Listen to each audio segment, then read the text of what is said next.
Okay, so for the tassel, again, there are molds out there to make tassels, but we're just going to make one by taking a ball and then roll it this way. And if it has a thinner side, that's great.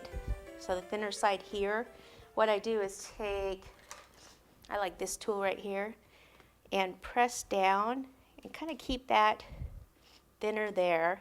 Then when you get down here, actually cut through.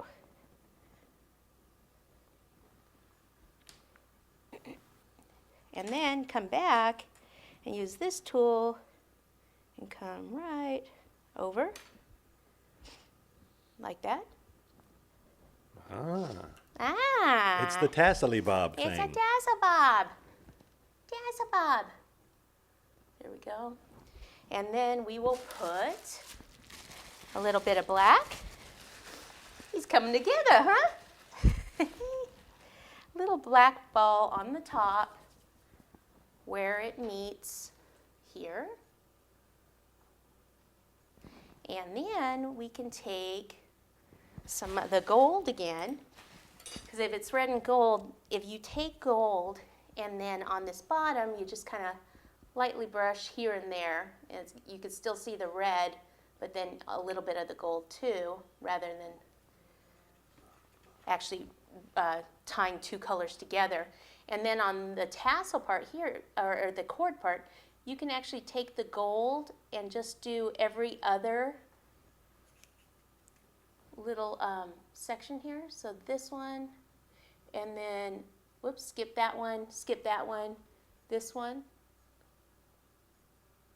And it looks like there's two cords together that are different colors. Now that's cool.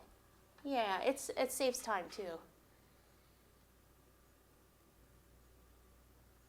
So if the school's a different color, maybe you can find a different luster dust. Or a lot of times gold goes with any of the school things though. Yeah. A lot of times. Keep getting this black under here. That's not going to look good on the cake. Okay, next step, I was just going to clean that little piece of gold off that I put on there. All right, let's do the shoes and the legs, right? And then we can go to the arms. Yes, there's shoes, there's legs. He's a walking encyclopedia. He's got to have legs. I'll start with the shoes. I've done one here. Just take a big blabo of red fondant, knead it up, and then roll it into a ball. Yes, sir? What's the gold called? It's called highlighter gold usually. Okay. And then press it down a little bit. Oh, cracking, that means I didn't knead it up enough. Bad girl. Yep. Bad. I hate it when I see that, especially when I do it. Can you use the airbrush gold? Yeah, you can use the airbrush gold. It's not quite as shiny as the highlighter gold, but I've used that many a time. Okay. Press that down just a little bit there. And this can go over here on this side. Okay, and then I'll just take the veining tool and just do a line down the center and then come off this way, like that. And then I'm going to take another piece and do a ball and then a little bit of a teardrop. And then flatten it a bit. I'm sorry, can I ask one last time? What's the brand of gold that you use? Gosh, I don't have the bottle for the brand. Do you have a favorite? Do you remember?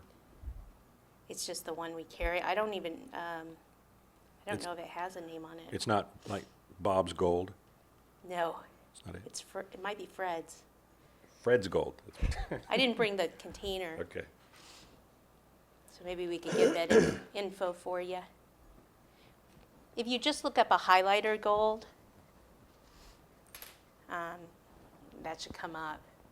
Okay, and then since my hands aren't that bad right now, I'll go ahead and go to the white.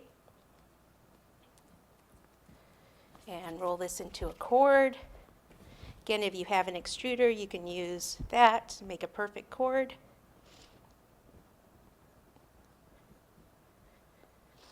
Or you can do what Susan does and put in thousands of hours of practice to do it just with your hands. Right, and it's perfect.